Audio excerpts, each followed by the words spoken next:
नमस्कार।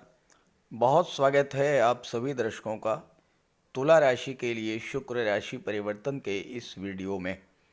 2025 की दूसरी खुशखबरी, उच्च की राशि में शुक्र का गोचर। जी हाँ, 2025 की पहली खुशखबरी मैं एक सप्ताह पूर्व लेकर आया था, जब मंगल अपनी नीच की राशि से 21 जनवरी को बाहर आए थे। इसी क्रम में मैं आपके सामने वर्ष 2025 की दूसरी बड़ी खुशखबरी लेकर आ रहा हूँ। 28 जनवरी से दैत्य गुरु शुक्र अपनी उच्च की राशि मीन राशि में गोचर कर रहे हैं और पूरे 123 दिन तक 31/5/2025 तक अपनी उच्च की राशि में गोचर करेंगे। सोचिए ज़रा, राशि का स्वामी अगर उच्च की राशि में 4 महीने तक गोचर करे तो फिर आपके जीवन में कितनी बड़ी खुशियों की बरसात होगी, कितनी बड़ी सौगात लेकर आ रहा है राशि का स्वामी आपके लिए, इसकी कल्पना नहीं की जा सकती है।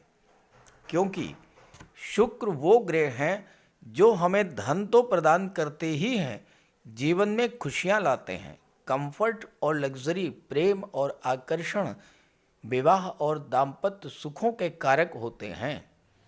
और शुक्र अगर अपनी उच्च की राशि में गोचर करेंगे तो हमारे जीवन में खुशियां लौटेंगी, समृद्धि और संपन्नता बढ़ेगी, प्रेम और आकर्षण बढ़ेगा, जीवन की नीरसता दूर होगी, सुख सुविधा के साधन बढ़ेंगे, विवाह का योग बनेगा और दाम्पत्य सुखों में वृद्धि होगी।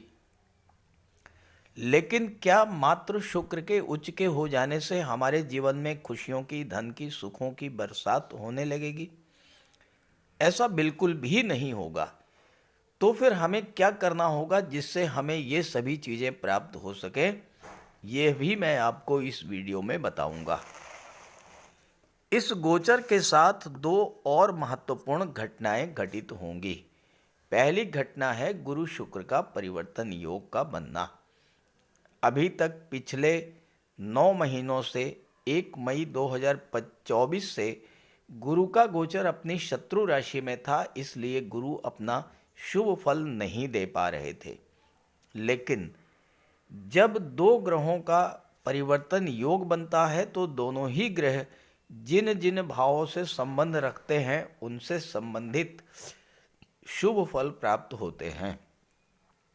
इसे आप ऐसे समझिए कि दो व्यक्ति चाहे मित्र हों चाहे शत्रु, अगर एक दूसरे के घरों में रहना शुरू कर दें तो क्या वे एक दूसरे के घरों को हानि पहुंचा सकते हैं? कभी नहीं। क्योंकि उन्हें डर होगा कि अगर उन्होंने दूसरे के घर को हानि पहुंचाई तो दूसरा भी उनके घर को हानि पहुंचा सकता है, इसलिए वो एक दूसरे के घरों की सुरक्षा करते हैं। दूसरी घटना है, मीन राशि में राहु का गोचर पहले से ही है। जब शुक्र मीन राशि में गोचर करेंगे तो शुक्र राहु की युति बनेगी, दो मित्र ग्रहों की युति बनेगी। राहु ऐसे ग्रह हैं जो शुक्र के बल को कई गुना बढ़ा देंगे, साथ ही साथ जिस भाव में गोचर करेंगे उस भाव से संबंधित चीज़ों के प्रति आकर्षण कई गुना बढ़ेगा। उन भावों से संबंधित चीज़ों को पाने की इच्छा कई गुना बढ़ा देंगे और हम उन चीज़ों को पाने का प्रयास करेंगे, वो चीज़ें हमें मिल भी जाएंगी। तो तुला राशि के जातकों पर शुक्र के इस गोचर का क्या प्रभाव पड़ेगा, इसी का विश्लेषण करेंगे इस वीडियो में। ये विश्लेषण आपकी चंद्र राशि के आधार पर किया जा रहा है और वीडियो के अंत में मैं आपको शुक्र के उपाय भी बताऊंगा। तो ये है तुला राशि के जातकों की कुंडली। आपकी राशि के स्वामी हैं दैत्य गुरु शुक्र और शुक्र का गोचर 28 जनवरी से आपकी कुंडली के छठे भाव में है। यहाँ पर शुक्र 8वें भाव के स्वामी होकर के छठे भाव में अपनी उच्च की राशि में गोचर कर रहे हैं। राहु के साथ देवगुरु बृहस्पति कुंडली के 8वें भाव में है, छठे भाव के स्वामी होकर 8वें में गोचर कर रहे हैं, तो यहाँ पर गुरु विपरीत राजयोग बना रहे हैं और शुक्र भी विपरीत राजयोग बना रहे हैं। अब देखिए, ये जो 4 महीने हैं आपके लिए कितने ज़्यादा महत्वपूर्ण हैं। आपके राशि के स्वामी जब मजबूत स्थिति में हैं, विपरीत राजयोग बना रहे हैं, उच्च की राशि में गोचर कर रहे हैं और साथ ही साथ गुरु के साथ परिवर्तन योग भी बना रहे हैं, तो ये 4 महीने ऐसे होंगे जो आपको वो सब कुछ प्रदान करेंगे जो आप पाना चाहते हैं। पहले गुरु की बात कर लें। देखिए, गुरु अभी तक आपकी कुंडली के 8वें भाव में थे, शत्रु राशि में गोचर कर रहे थे, इसलिए गुरु का जो लाभ आपको मिलना चाहिए था वो लाभ आपको नहीं मिल पा रहा था। तो इससे क्या हो रहा था कि चूंकि 8वां भाव परेशानियों का, कष्टों का, दुखों का, विघ्न बाधाओं का, रुकावटों का होता है, तो आपके जीवन में लगातार परेशानियां बनी हुई थी। और एक और बात थी, आपके जीवन में शनि की पनौती भी प्रभावी थी। शनि आपकी कुंडली के 5म भाव में गोचर कर रहे थे और शनि के पंचमस्थ होने के कारण और गुरु के शत्रु राशि में गोचर करने के कारण 2 बड़े ग्रह शनि और गुरु जब आपको खराब फल देने पर आ जाएं, तो फिर आपके जीवन में समस्या तो उत्पन्न हुई ही होगी। अब शनि की दृष्टि लाभ के भाव पर पड़ रही थी, गुरु की दृष्टि 12वें भाव पर पड़ रही थी। 11वां भाव इनकम का होता है, 12वां भाव खर्चों का होता है। इनकम आपकी घट गई, खर्चे बढ़ गए, आर्थिक स्थिति खराब हो गई। हो सकता है कुछ जातकों को कर्ज लेने की स्थिति से भी गुजरना पड़ा हो। अब शनि 4थे भाव के स्वामी थे, आपके घर में क्लेश, कलह, तनाव की स्थितियां बनी होंगी, परिवार का माहौल खराब हुआ होगा। 7वें भाव पर शनि की दृष्टि थी, परिवार में जीवन साथी के साथ संबंधों में दूरी बनी होगी, विवाह में देरी हुई होगी। गुरु की दृष्टि धन के भाव पर और शनि की भी दृष्टि धन के भाव पर पड़ रही थी, तो क्या हुआ कि आपके धन का संचय नहीं हो पाया, परिवार के साथ भी स्थितियां अच्छी नहीं थी, कलह तनाव का वातावरण बना। ये तमाम तरह की समस्याएं, आर्थिक संकट, मानसिक तनाव, चिंता, डिप्रेशन की स्थितियां, घर परिवार से, मित्रों से दूरी बन जाना, रिश्तेदारों का, नातेदारों का, मित्रों का, भाई बहनों का सहयोग ना मिल पाना, कार्य क्षेत्र में तमाम तरह के अप डाउन्स, इस तरह की समस्याएं आपके जीवन में लगातार बनी हुई थी। अब क्या हो रहा है कि पहली बात तो गुरु परिवर्तन योग में आ गए, शुक्र के घर में गुरु, गुरु के घर में शुक्र आ गए, तो दोनों ही घर मजबूत हो गए। शुक्र 6ठे भाव के शुभ फल देंगे और गुरु 8वें भाव के फल देंगे। दूसरी बात, एक बहुत महत्वपूर्ण योग बन रहा है और वो क्या है, वो है विपरीत राजयोग। और आपकी कुंडली में एक एक नहीं 2-2 विपरीत राजयोग बन रहे हैं। अब विपरीत राजयोग वो राजयोग होता है जो शुरू में संघर्ष तो कराता है, लेकिन बाद में बुलंदियों पर ले जाने वाला राजयोग होता है, बशर्ते कि आपने इस राजयोग का लाभ उठा लिया। अब गुरु क्या करेंगे, 28 जनवरी के बाद गुरु अच्छी स्थिति में आ जाएंगे, शुभ फल देने की स्थिति में होंगे, तो आपको 8वें भाव के शुभ फल मिलना शुरू हो जाएंगे। आपका पैसा कोई डूबा हुआ था, वो पैसा आपको मिलना शुरू हो जाएगा। कोई धन हानि हुई थी, किसी ने पैसा आपका दबा लिया, किसी को उधार दिया, आपने पैसा नहीं मिला, गवर्नमेंट के पास पैसा रुक गया, गवर्नमेंट से कोई पैसा मिलना था नहीं मिला, इस तरह का पैसा जो डूबा हुआ धन कहलाता है, गुप्त धन कहलाता है, उसके मिलने के प्रबल योग बनेंगे। दूसरी बात, 11वें भाव से शनि की दृष्टि हट जाएगी और 12वें भाव पर गुरु का शुभ प्रभाव रहेगा, तो अब आपके खर्चे कंट्रोल में आ जाएंगे, इनकम आपकी बढ़ने लगेगी। शुक्र की दृष्टि 12वें भाव पर पड़ेगी, राहु की दृष्टि 12वें भाव पर पड़ेगी, तो विदेशों से जबरदस्त धन लाभ होगा, आपको पैसे मिलने शुरू हो जाएंगे, तो आर्थिक संकट समाप्त होगा।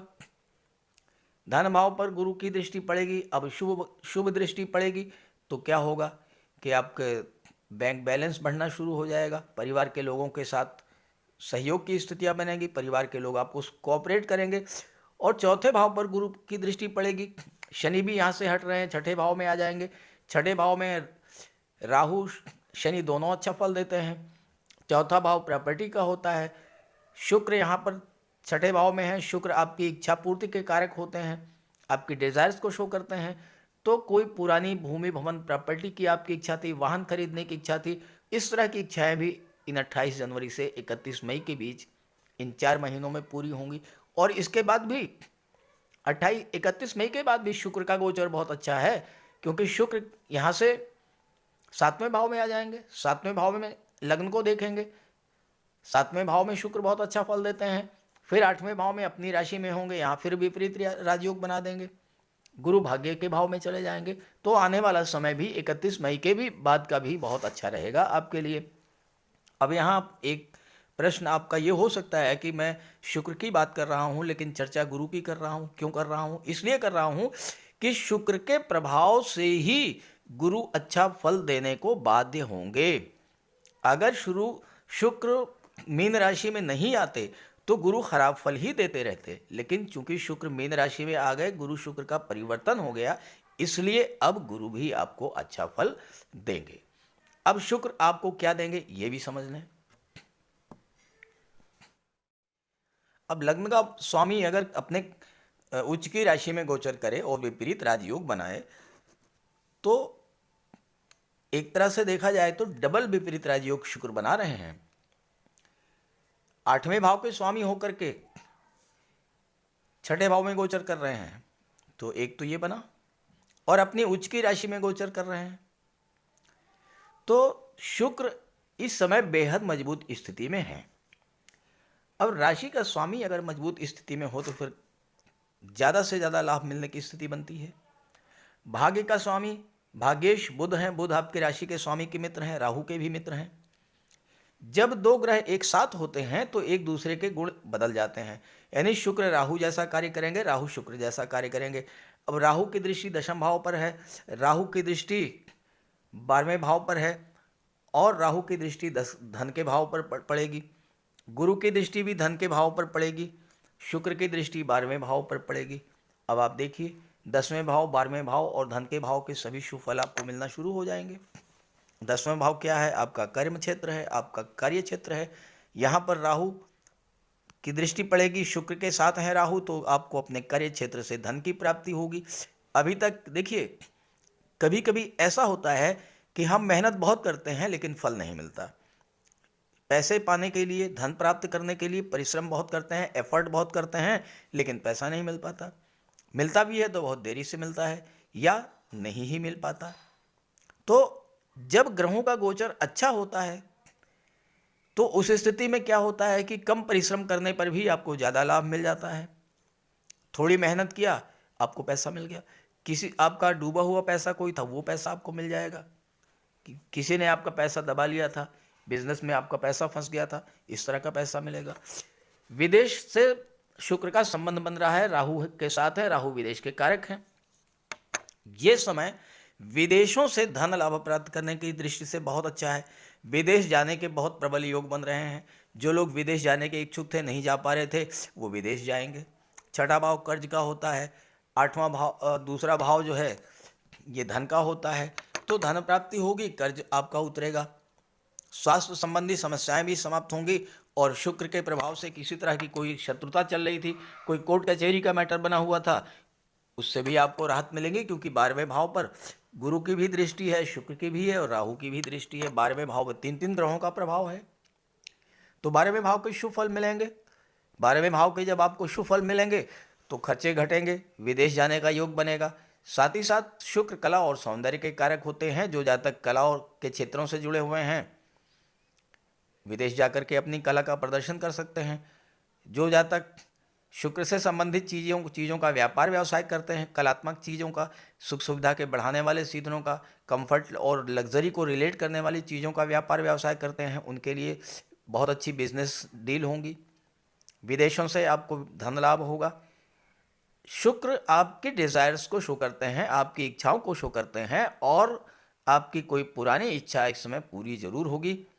चाहे वो विवाह की इच्छा हो, चाहे वो संतान प्राप्ति की इच्छा हो, चाहे धन प्राप्ति की इच्छा हो, चाहे भूमि भवन प्रॉपर्टी की इच्छा हो, विदेश जाने की इच्छा हो, उच्च शिक्षा की इच्छा हो, कोई भी इच्छा है, लेकिन आपकी इच्छा पूरी ज़रूर होगी। अब सवाल ये है कि राजयोग बन गया। मैंने आपको बता दिया कि राजयोग बन रहा है, आपने सुन लिया कि हाँ राजयोग बन रहा है, और आप आराम से बैठ गए कि राजयोग तो बन ही रहा है, एक एक नहीं दो दो राजयोग बन रहा है, तो करना क्या है, पैसा तो आ ही जाएगा। ऐसा नहीं है, आपको भी राजयोग का लाभ उठाने के लिए कुछ करना पड़ेगा। तो क्या करना पड़ेगा? जब जीवन में अच्छा समय आए तो ज्यादा से ज्यादा परिश्रम करके उस समय का लाभ ले लेना चाहिए।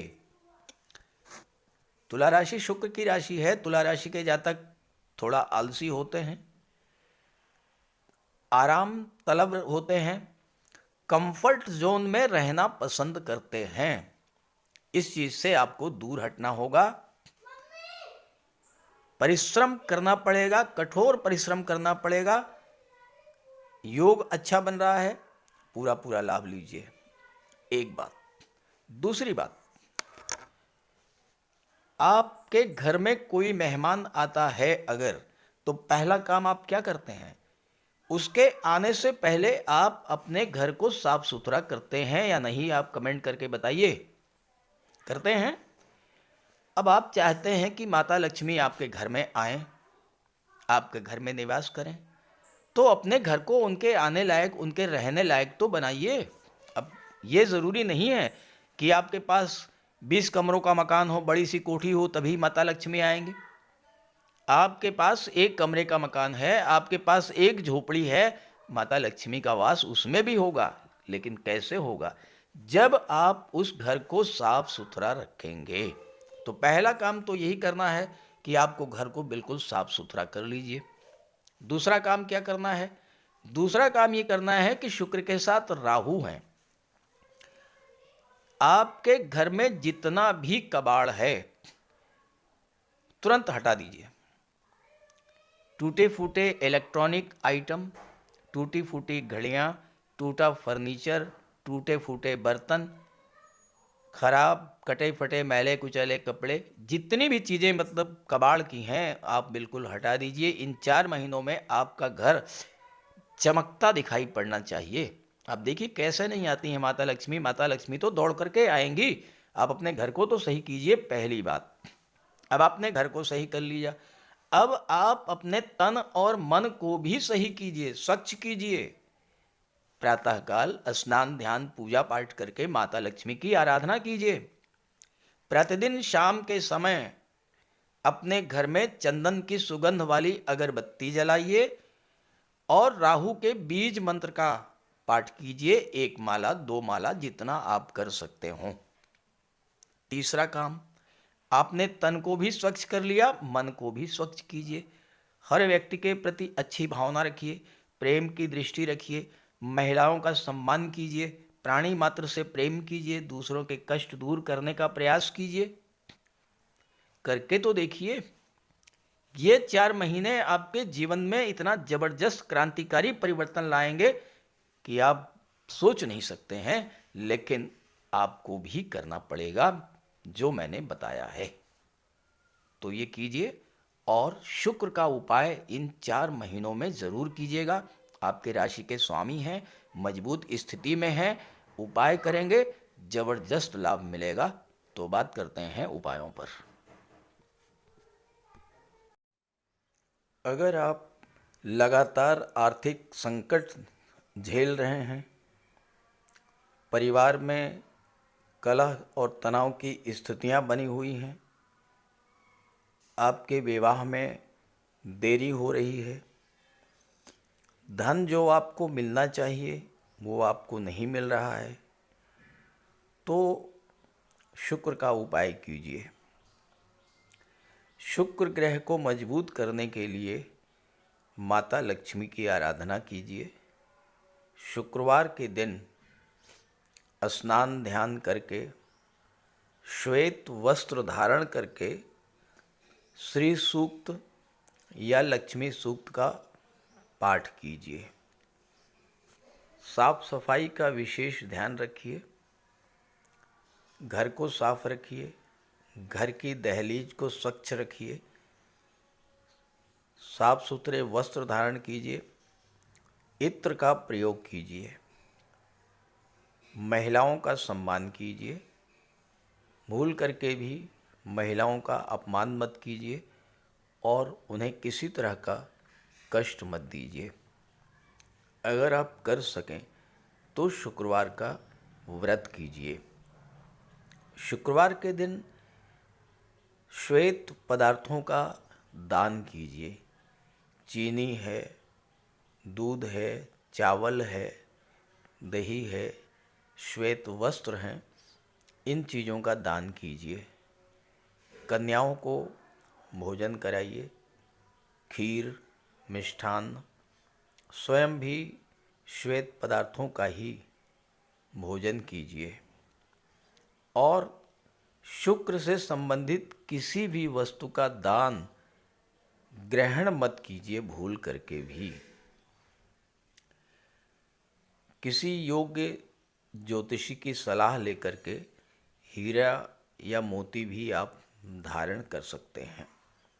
ये सब उपाय करेंगे तो शुक्र को बल मिलेगा और आपके जीवन की आर्थिक समस्याएं, पारिवारिक समस्याएं समाप्त होंगी। नमस्कार।